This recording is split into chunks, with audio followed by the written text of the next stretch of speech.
Vamos a comenzar a dialogar. Con Paco Bretones nos gustaría que desplayaras un poquito acerca del riesgo que se podría, no digamos contraer, sino la impresión que nosotros podríamos transmitir de triunfalismo cuando decimos qué bien que lo pasamos, cómo dejamos un montón de cosas atrás y sin embargo no es tan así.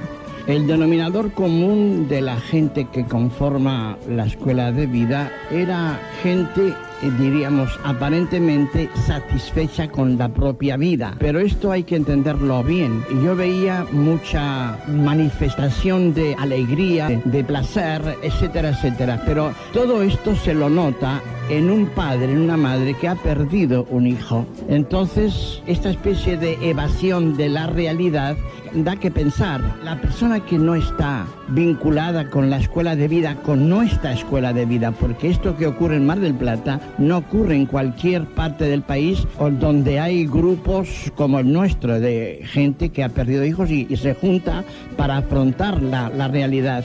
La realidad de la muerte de un hijo, como de un ser querido en general, se enfrenta de dos maneras. Me siento atrapado por la pérdida. Y al sentirme atrapado por la pérdida, marca mi vida. El que murió no se fue, sigue estando presente, pero marcando mi vida y no para lo mejor. Esta es una actitud que lleva tarde o temprano a la depresión. Y la otra actitud, que es la que usa la escuela de vida, basada justamente en el pensamiento de Viktor Frankl, que es un pensamiento no triunfalista, sino realista. Todo tiene un sentido. Entonces, la muerte del hijo no se la considera como una derrota, sino como una pregunta. Y la pregunta más profunda. Ahora, hay que entender que en nuestra cultura la muerte es algo estigmatizado. El que pierde un hijo lleva en la frente como un estigma. Por esto suele ocurrir que muchos amigos, muchos vecinos nos dan la espalda, no porque no nos quieran, sino porque nosotros somos los que hemos perdido hijos, nos podemos convertir culturalmente hablando en signos de recordación de algo que, aunque yo quiera evitarlo, tarde o temprano me tocará. La muerte en nuestra cultura no corre. Yo me acordé que hace años, cuando yo escribía mi primer libro, La logoterapia es obvia, un médico amigo mío me dice, yo conozco a gente que va a la escuela de vida y hay que ver lo bien que están. Y muy delicadamente, no agresivamente, me dijo, ¿no les harán ustedes un lavado de cerebro? Esta frase, lavado de cerebro, en nuestra cultura, tiene mala fama. Tiene mala fama, es explotar, es usar, es manipular. Pero a mí en el momento mismo se me ocurrió darle vuelta a este prejuicio y verle lo positivo que tiene la frase lavar el cerebro. Y dije, sí, mira, no se me había ocurrido, pero me das una de las ideas más brillantes para poder calificar lo que es la escuela de vida. Es un lavado de cerebro. Ahora vos analizá la palabra lavar. ¿Cuándo lavamos algo? Cuando está sucio. Una prenda sucia se lava y queda limpia. Entonces, desde esta perspectiva, me parece que está muy bien dicho lo que vos acabas de decir. La escuela de vida es un lavado de cerebro. ¿Qué es lo que lava? Lo primero que lava la escuela de vida es la hipocresía, la estupidez, la ignorancia cultural en torno a la muerte. Los antiguos filósofos, empezando mucho antes de Sócrates, nada digamos de los orientales, han visto en la muerte la gran maestra de la vida. Sócrates decía, aprende a morir para aprender a vivir. Ahora, esto, nuestra cultura occidental, tan materializada y tan intoxicada de grandeza, no lo ha tenido en cuenta. Por tanto, lo primero de que nos libera la escuela de vida es el prejuicio de que la muerte sea el derrumbe y el aniquilamiento de todo. Cuando vencemos este prejuicio sobre la muerte, queda abierto el camino para ver otras posibilidades. Ya no se trabaja en torno a la muerte, se trabaja en torno a la vida. El que se fue, el que murió, que para nosotros fue un gran valor, no se va inútilmente. Nos hace tomar conciencia de que el tiempo que vivimos tiene que ser vida y no duración. El que muere y se va, a mí me deja como consigna que yo ya no puedo seguir viviendo como antes. Por tanto, el lavado de cerebro se convierte en un ir descubriendo la vida como valor tras valor. No se vive inútilmente, que es el gran problema que tienen aquellos grupos como el nuestro, que se reúnen para hablar del hijo, como si hablando del hijo yo me encontrara más cerca de él. El hijo murió, no vuelve, se fue para siempre. Pero a mí, ¿qué me deja? A mí me deja el mensaje de la tarea que yo tengo que llevar a cabo con mi propia vida. Y ahí el concepto de lavar el cerebro me parece muy bien. ¿Por qué lavar el cerebro? Porque nosotros, desde que nacemos hasta que morimos, nos ensucian la mente, la mente con un verbo que no es que sea malo, pero lo idolatran, el verbo tener. Yo tanto valgo cuanto tengo. Y el verbo ser, que sería el verbo que tendría que ver con el hacerme humano, el hacerme hombre cada día, esto no se tiene en cuenta. A un niño pequeño se le dice, si no te portas bien, no te voy a dar esto. Ya se lo empieza a educar de una manera especulativa. Por eso yo digo que muchas veces la familia es la primera escuela de corrupción. En lugar de educar al niño en la trascendencia, en el despegue, en enseñarle a amar, no, nos enseñan a que nos amen. Así vamos creciendo hasta la muerte. Llega un momento que mi valor como persona no depende de lo que yo soy, sino de la opinión que los demás tienen de mí. Entonces, el tener en cuenta el tema del lavado del cerebro es irnos liberando de todos estos prejuicios, de todos estos tabúes, de todas estas ideas que en el fondo son materialismo puro. Yo valgo por lo que tengo, no por lo que debo ser. Entonces, el lavado del cerebro que se le hace a un padre que ha perdido al hijo y viene a la escuela es cambiarle la escala de valores. El padre y la madre, antes de que muera el hijo, se ahogaban en un dedal. Por esto nosotros hablamos en la escuela la metáfora del termómetro. El termómetro mide temperaturas. La muerte del hijo, convertido en un termómetro, mide valores. La escuela de vida no tiene varitas mágicas. La escuela de vida, como decimos siempre, a mí me da herramientas, pero no me da soluciones. La solución, en base a las herramientas que me dan, es mi responsabilidad.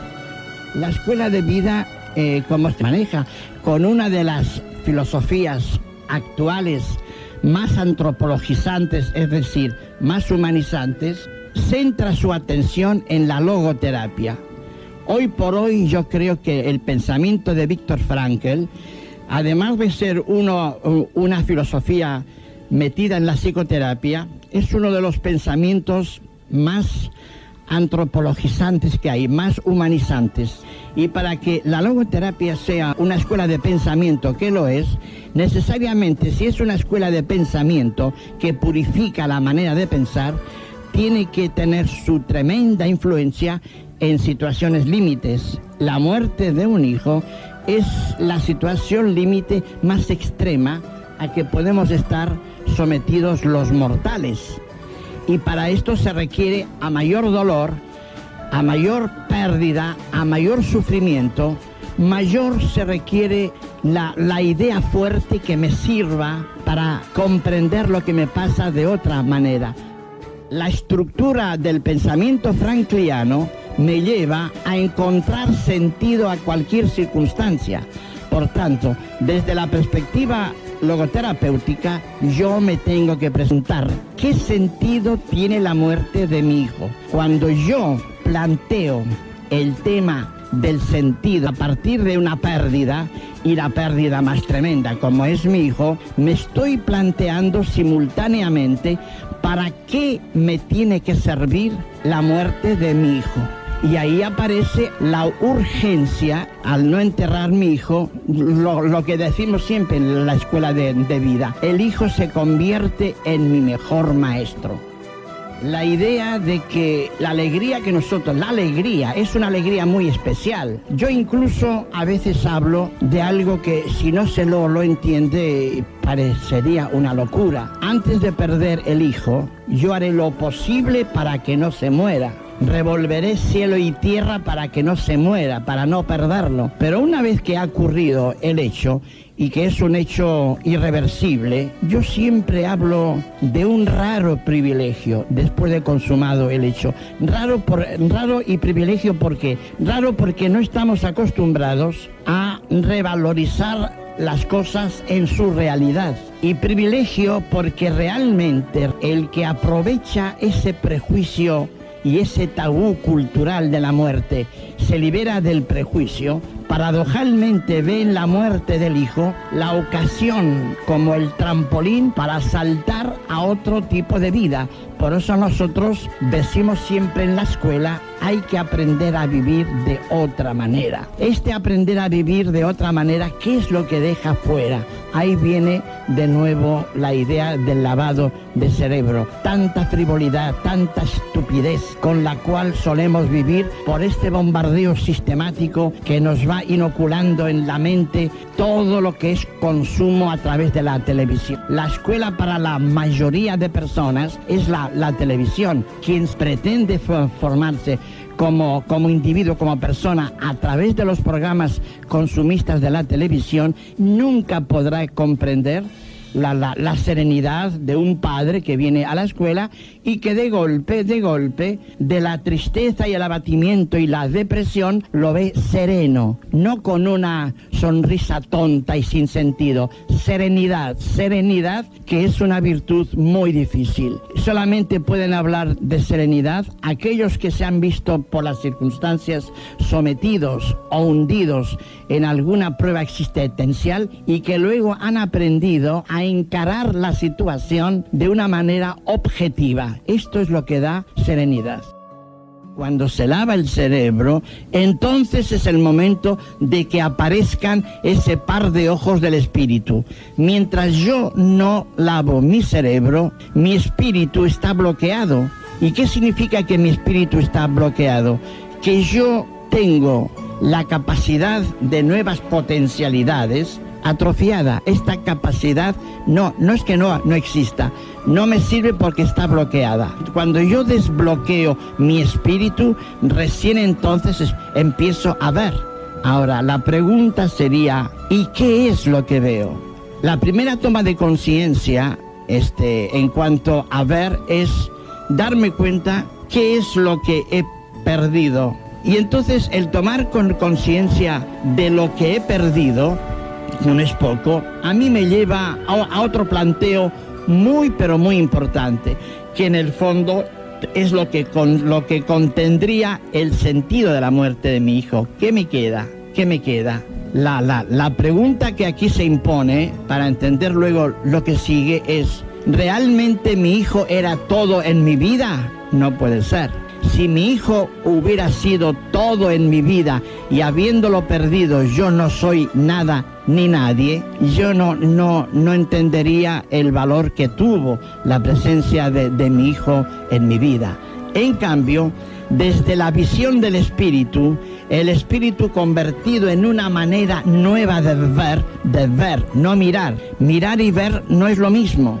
Ahora, teniendo en cuenta que el ver es una conquista subjetiva, la naturaleza nos ha hecho nacer mirando, pero a lo largo de la vida uno va aprendiendo a ver, y si no aprende a ver, es una vida estúpida, ignorante, vacía, que no sirve para nada ni para él mismo. El ver nos convierte en personas sabias, y esto es un concepto también muy importante. El haber perdido un hijo nos convierte poco a poco, ¿no?, en personas sabias. ¿Qué es sabiduría? Sabiduría sería en cada momento descubrir el valor de las cosas y el sentido que tiene cada cosa. Lo que veo que es, pongo la atención no en lo que perdí, sino en lo que me queda. Este es un pensamiento que en la escuela de vida es fundamental. No perder el tiempo pensando en lo que perdí, que fue mi hijo, sino en lo que me queda. ¿Y lo que me queda qué es? Lo que me queda depende 100% de cada uno. Lo que me queda es la posibilidad de aprender a vivir de otra manera. Esto es lo que me queda. Y para esto, el pensamiento que acaban de leer ustedes, de el sufrimiento y la felicidad, son inseparables para la madurez de la persona. Eso es muy cierto, eso es muy cierto. Sin sufrimiento no se crece. Y si no se crece, nadie, absolutamente nadie, tiene derecho a esperar ser feliz. La felicidad es una resultante de aprender a ver la realidad de otra manera. Aquellos que pretenden ser felices en base a factores externos se equivocan, porque todo lo que es externo está condenado a terminar. Está condenado a terminar. En cambio, el ver y el sentir la felicidad son fenómenos internos. Y estos fenómenos internos nunca van separados del sufrimiento. Y el sufrimiento tiene mucho que ver con eso que dijimos al principio del lavado de cerebro, porque cuando yo lavo me voy desprendiendo de cosas que me doy cuenta que no tienen ningún sentido ni ningún valor, y esto produce sufrimiento. Ese sería el sufrimiento positivo. Aquí encajaría muy bien la reflexión sobre esta frasecita tan emblemática de la escuela de vida. Nadie vendrá a que este tiempo que todavía me queda, a los que nos quedamos en este mundo, nadie vendrá a que yo lo invierta para que la vida se convierta en mi vida, para que yo lo invierta en tratar de descubrir los ojos para ver. Y una vez que comienzo el proceso del descubrimiento, indudablemente yo veo a los que están a mi alrededor, que en última instancia son los que comparten las circunstancias por donde viene la alegría o el sufrimiento. Ahora, nunca nosotros dejamos de decir lo revolucionario que es el pensamiento de Frankl cuando en esta sociedad de consumo alza la voz para capitalizar el sufrimiento, que es un ingrediente indispensable en el vivir. Bretones, tenemos que irnos. Muy bien, muy bien. Vos y yo nos vamos a casa. La chica. Paquito, gracias. Muy bien, Ana, hasta pronto.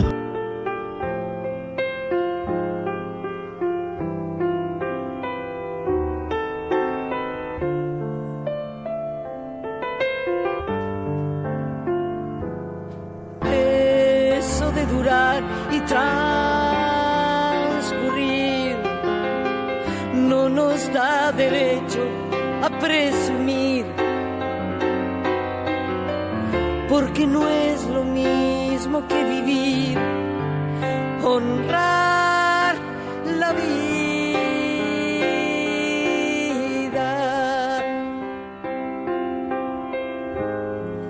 honrar la vida, honrar la vida.